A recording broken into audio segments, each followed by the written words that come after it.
أعوذ بالله من الشيطان الرجيم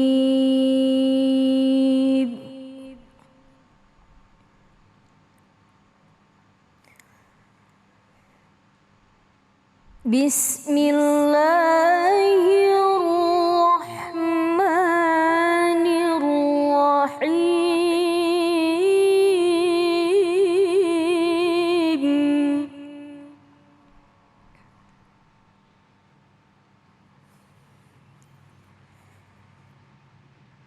فمن بدله بعدما سمعه فإنما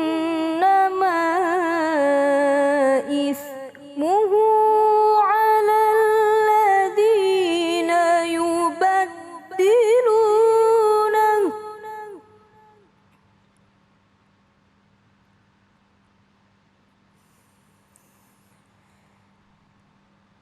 إن الله سميع عليم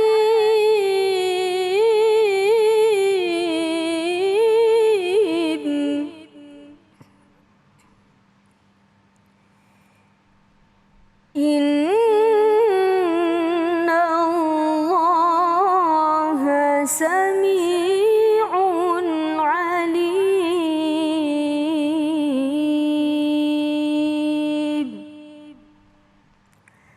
صدق الله العظيم.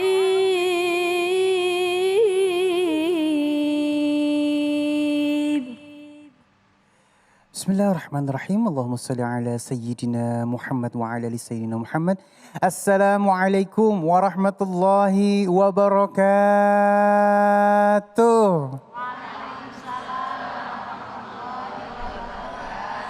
Alhamdulillahirrabbilalamin, di hari yang insya Allah penuh dengan nikmat ilmu ini kembali lagi saya Ali Zainal menemani pemirsa di rumah di dalam cahaya hati Indonesia.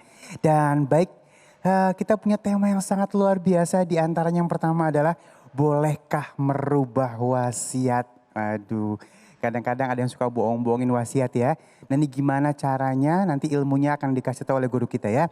Yang kedua, pentingnya khatam Al-Quran, Masya Allah ya.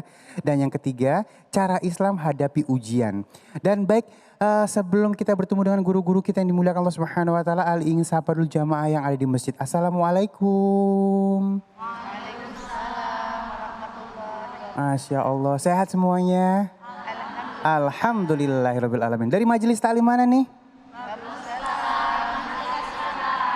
Bekasi Utara. Makasih ya Umi ya, Masya Allah ya. Mudah-mudahan perjalanan Umi kemari, sampai ntar belajarnya, sampai pulangnya dinilai pahala oleh Allah Subhanahu wa taala. Amin ya rabbal alamin. Dan baik, kembali lagi Ali ingin memberitahukan tentang protokol kesehatan dengan 5M ya. Mencuci tangan, menggunakan masker, menjaga jarak, menghindari kerumunan dan membatasi diri untuk kepergian. Kalau nggak penting-penting amat, di rumah aja. Insya Allah nanti kita bertemu dengan guru-guru kita yang dimuliakan Allah Subhanahu wa taala. Al Ustadz Mohai, Ustadz Bobby Herwibowo, Ustadz Fatullah.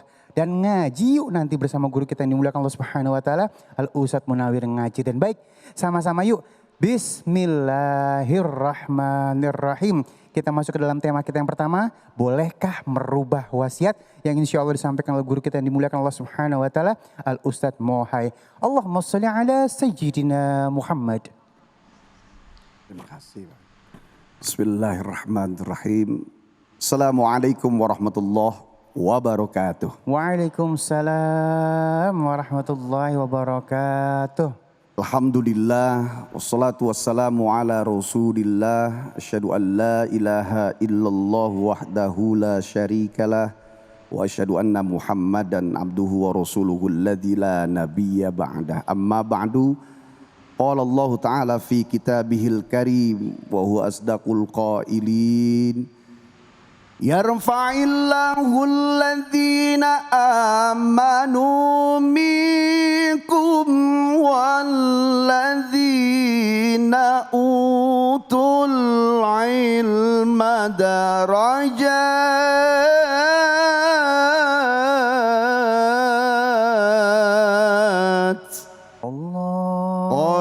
subhanaka la ilma lana illa ma 'allamtana innaka antal alimul hakim. Semuanya la haula wala quwata illa billahil aliyyil azim. Bapak Ibu pemirsa Cahaya Hati Indonesia dan pemirsa iNews, juga ibu-ibu Majelis Taklim Babus Salam dari Bekasi Utara. Kita sama-sama orang Bekasi, satu guru, satu ilmu, jangan ganggu. Santai saja, tema kita saat ini luar biasa PR. Kenapa? Berkaitan mungkin mengarah kepada perpindahan seseorang dari alam satu kepada alam lain. Jadi bukan hal yang main-main. Kalau hidup orang salah masih bisa minta maaf. Kalau ketika ada kekhilafan masih bisa diperbaiki. Tapi ketika sudah pindah alam, ini urusannya sesuatu yang ditinggalkan. Maka kita akan membahas sedikit saja. Ada wasiat, ada temannya hibah. Ada juga warisan. Ibu sering dengar ya. Apa sih wasiat? Saya jelasin dulu tentang hibah. Hibah itu pemberian kalau kita masih sama-sama di dunia. Kalau warisan, pemberian, pembagian kalau sudah dalam keadaan meninggal. Sementara wasiat adalah sesuatu yang diucapkan, dijanjikan, dipesankan oleh seseorang yang masih hidup, kemudian dilaksanakannya setelah wafat dan matinya. Terus bagaimana? Nah, wasiat ini ada dua. Ada wasiat berbentuk harta, ada wasiat berbentuk pesan kalimat. Dua-duanya harus ada dalam keadaan baik, dalam keadaan benar. Tidak cukup baik saja, baik supaya diterima oleh manusia, benar sesuai dengan maunya Allah. Dalam Quran surah Al-Baqarah ayat 180 disebutkan, Bismillahirrahmanirrahim, idza hadara ahadakumul maut in taraka khaironil wasiyah lil walidain wal aqrabin bil ma'ruf haqqan 'alal muttaqin. Kalau kalian sudah ada tanda-tanda hadara, datang ajal, bahkan jauh-jauh hari, jangan nunggu payah, jangan nunggu tua, jangan nunggu sakit, kalau perlu pesan. Khususnya buat mereka yang punya hartanya banyak, hartanya berlimpah, pengusahakah dia, pedagangkah dia. Tidak hanya cukup dia nyari duit yang banyak, harus siapkan juga. Karena berapa banyak di luar sana ya yang orang tuanya sibuk mencari harta siang malam, tapi wafatnya akhirnya dalam keadaan sulit meskipun duit tinggalannya banyak, karena sebab ketika mati meninggalkan anak-anak yang ujungnya tidak mendoakan, sibuk sama urusan harta, berantem sikut kanan, sikut kiri, injek bawah, sodok atas. Maka wasiat. Tapi kemudian dalam surah An-Nisa menasah. Kita kalau belajar ilmu fikih ada namanya barangkali nasah mansuh. Ya. Nabi ngomong begini kemudian dikuatkan dengan hadis yang lain namanya nashus sunnah bis sunnah. Jadi ada 4, nashul kitab bil kitab, nashul kitab bis sunnah, nashus sunnah bil kitab, nashus sunnah bis sunnah. Nashul kitab bil kitab. Allah ngomong begini dalam Al-Quran kemudian dikuatkan atau mungkin diperbaiki, dikuatkan, dirubah dengan ayat yang lain namanya nasul kitab. Termasuk dalam surat tentang wasiat. Dalam surah Al-Baqarah 180 wasiat. Kemudian dirubah hukumnya bukan ayatnya. Bukan berarti ayat itu nggak relevan. Ya, karena Allah Maha tahu dengan pembagian waris dengan wasiat dalam surah An-Nisa. Ibu bapak pemirsa sekalian bisa melihat bagaimana bagian-bagian, anak laki setengah, anak perempuan seperempat, ibunya seperdelapan, kemudian orang tuanya mayit ini seperenam. Bisa dipelajari, satu-satunya ilmu dalam ilmu waris itu yang pertama kali akan diangkat karena pertama orang butuh tapi gak ada yang mau belajar. Nah sekarang yang kita bahas tentang wasiat. Yang menurut harta sudah dinasah dengan ayat-ayat waris. Wasiat yang kedua adalah tentang kalimat pesan. Yang harus dilaksanakan adalah wasiat-wasiat yang baik. Nah nanti kalau ibu udah gak ada, tolong auratnya terus dijaga, ditutup. Ini wajib buat anak-anaknya melaksanakan. Sekaligus memang dalam Al-Quran itu adalah syariat, tapi ditekankan lagi dengan wasiat kedua orang tuanya. Nah nanti kalau ibu sudah wafat, tolong ya, tanah yang di seberang itu jadiin masjid. Sekarang negara kita negara hukum, ditulis hitam di atas putih. Boleh nggak wasiat yang nggak benar? La ta'ata fi masyatil khalqi. Tidak wajib taat untuk bermaksiat kepada Allah. Baik itu dari orang yang masih sehat saat dia hidup atau menuju kematiannya. Ada seorang ibu nyuruh anaknya mencuri, nggak wajib taat, tapi tetap dia baik. Lu colong dah tuh duitnya, bawa kemari. Nggak wajib taat, mah nggak boleh, tetap berakhlak. Mama ini haram, ibunya dibenci, nggak boleh. Wasohib huma fid dunya ma'rufa. Tetap kita sama orang tua harus baik, berakhlak. Bisa jadi baiknya kita mengundang hidayah taufik dari Allah supaya orang tua kita baik. Bukan dimarahi, bukan dinasehati. Karena kita sebagai anak lebih paham, lebih tahu, kita nasihati, kita marah-marahi. Dia makin menjauh. Tapi yang nggak boleh adalah ya menyampaikan sesuatu yang bertabrakan dengan syariat.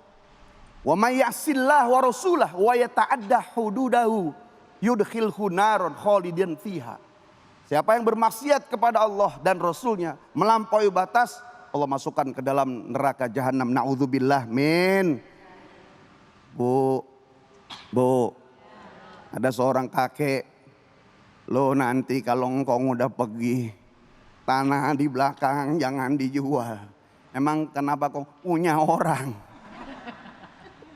Maka dalam Al-Baqarah 180 disebutkan intaroka khairon. Khairon ini maknanya harta yang banyak. Ya. Punya duit misalnya 30 miliar. Kasih wasiatnya 15 miliar. Nggak boleh. Karena nggak boleh lebih dari sepertiga. Ya. Kalau ternyata wafat, maka yang 10 miliar jadi milik dia. Yang 5 miliarnya kembalikan jadi ahli waris. Kalau dulu wasiat boleh ngacak, sekarang sudah ayat karena pembagian waris untuk mereka yang telah ditinggalkan, wasiatnya untuk keluarga selain ahli waris. Sekarang bagaimana dengan pesan-pesan yang berbentuk nasihat? Makanya fungsinya seorang orang tua dari ayah ibu itu untuk mencari ilmu supaya tidak meninggalkan keburukan, dosa yang mengalir. Baik dikerjakan jadi salju masuk ke dalam kiriman surganya. Jelek yang dilakukan jadi dosa jariah yang terus datang kepadanya. Na'udzubillah min dalik. Makanya ibu ngaji. Jangan cuma nyari duitnya doang. Ibu yang nyari duit, hisapnya datang ke ibu. Kemudian ternyata wasiatnya tidak baik. Warisnya yang ditinggalkan juga tidak baik. Selama kita di kuburan, Allahumma baji Allah, ngeri bu. Menjadi amal yang buruk sehingga menjelma menjadi manusia yang tidak baik wajah. Nemenin kita di alam kubur. Na'udzubillah min dalik. Na'udzubillah min dalik. Nah, ibu bapak pemirsa dimanapun berada, kita yang paham, la ta'ata, tidak wajib taat.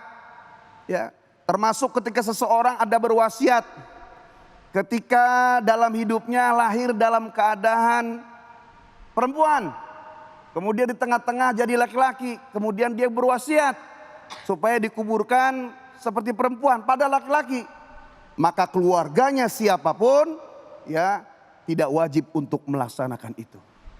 Lagi hidup saja kita sampaikan kebenaran.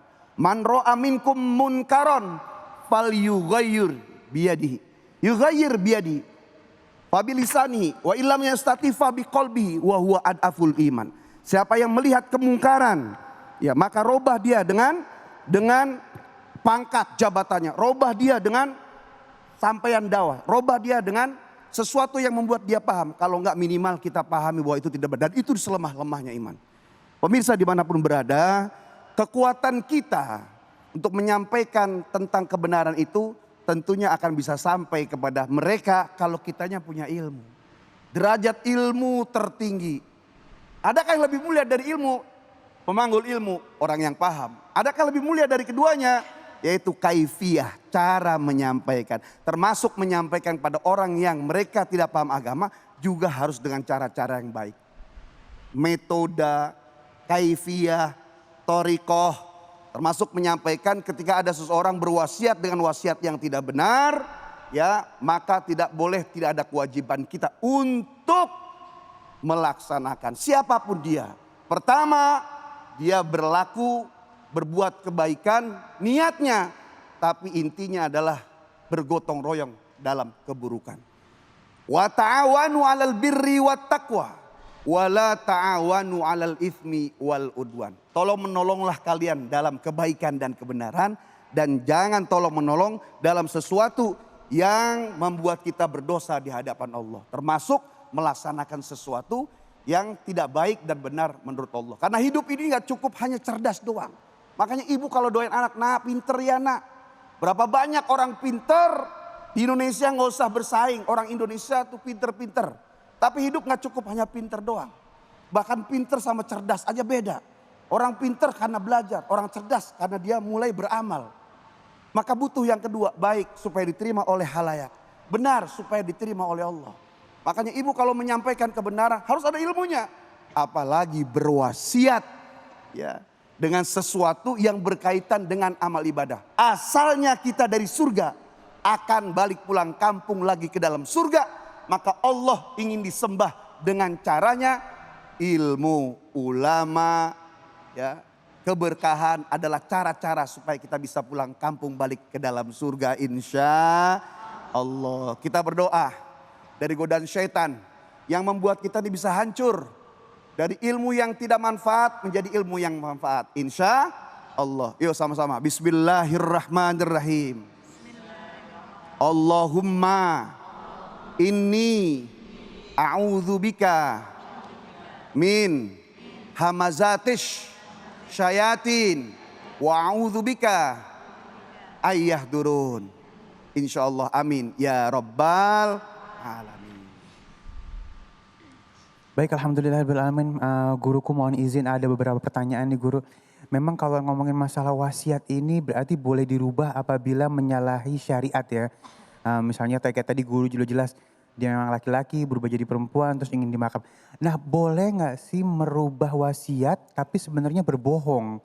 Misalnya gini, demi Allah sebelum dia meninggal tuh dia pesen nama kita. Nah itu pakai nama demi Allah lagi guru. Itu gimana guru, boleh gak guru? Ada beberapa hal ya dari pertanyaan Bang Ali. Pertama, orang hendaknya bersumpah dengan sesuatu yang benar. Kalau sudah pakai harfu qasam, demi Allah. Bahasa Arabnya wallahi billahi. Kalau sudah demi Allah, maka fahkum bidzahir wala nahkum bisara'ih. Ya. Berhukumlah dengan yang jelas di depan mata, jangan berhukum dengan duga-duga. Ibu ngajak tetangga ngaji yuk pok. Aduh saya nggak bisa, lagi ada kegiatan. Setelah itu ibu pamit, nggak boleh tuh. Ya pasti tuh orang tuh bohong. Tuh orang tuh pasti pura-pura. Nggak boleh, kita berhukum dengan di depan.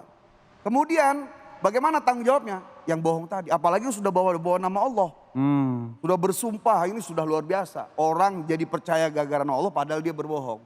Nah yang kedua, wasiat yang disampaikan juga harus yang benar. Nah sekarang bangsa ini sudah ada hukum negara. Ya, wasiat tertulis. Catat, panggil notaris, panggil orang dengan beberapa saksi. Ya barulah bisa diterima wasiat tersebut. Satu lagi guru, berarti orang sebelum meninggal bikin wasiat sah-sah aja ya? Bukannya hati-hati lu itu doa lu gitu, enggak ya guru ya? Enggak, sah saja. Sah-sah aja ya? Boleh saja. Boleh saja untuk menyikapi semuanya. Ilmu. Iya, baik terima kasih guruku. Tuh ya Bu ya, jadi kadang-kadang ada orang tuh agak-agak apa ya, agak-agak tabu gitu kalau misalnya bikin wasiat katanya jangan, udah mati gitu. Tapi ternyata diperbolehkan untuk mewaspadai ya, kita tidak pernah tahu kematian itu akan datang kepada kita kapan, dimanapun tempatnya kita tidak ada yang pernah tahu. Baik, bismillahirrahmanirrahim. Kita akan masuk ke dalam tema kita yang kedua nih, pentingnya khatam Al-Quran. Ya Allah bentar lagi Ramadan ya. Pasti udah pada siap-siap untuk khataman Al-Quran di Ramadan ini ya. Dan nanti insya Allah akan disampaikan oleh guru kita yang dimuliakan Allah Subhanahu Wa Taala, Al Ustadz Bobby Herwibowo. Jangan kemana-mana, tetap bersama kami di Cahaya Hati Indonesia.